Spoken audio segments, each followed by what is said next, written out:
मराठा आरक्षण वैधतेवर पुढची सुनावणी 18 आणि 19 जूनला 10% मराठा आरक्षणाविरोधातील याचिका लवकर निकाली काढण्याचे सुप्रीम कोर्टाचे हायकोर्टाला निर्देश.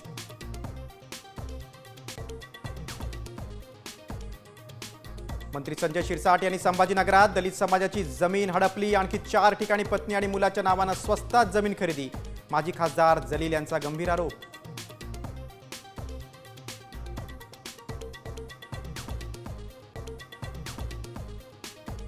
शेतकऱ्यांच्या प्रश्नांवरून प्रहार संघटना आक्रमक. मुंबईत मंत्रालयाबाहेर संतप्त कार्यकर्त्यांचं आंदोलन तर पोलिसांकडून आंदोलनकर्त्यांची धरपकड. बच्चू कडूंच्या उपोषणाचा आज 4था दिवस.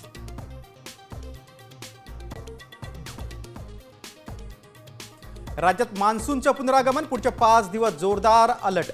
मुंबई पुण्यात कोसळणार मुसळधार. 13 जिल्ह्यांमध्ये अतिमुसळधार पावसाची शक्यता. पावसाळ्यात लोणावळा पर्यटकांसाठी बंद. सुरक्षेच्या कारणासाठी 31 ऑगस्टपर्यंत पर्यटन स्थळांवर जाण्यास बंदी.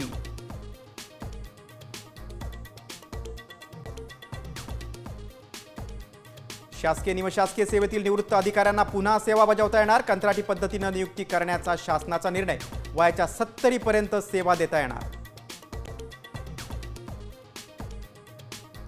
आषाढी वारीसाठी 15 लाख भाविक येण्याचा अंदाज. वारकऱ्यांना गावातूनच मिळणार एसटी बस. तब्बल 5000 बसेसचं नियोजन.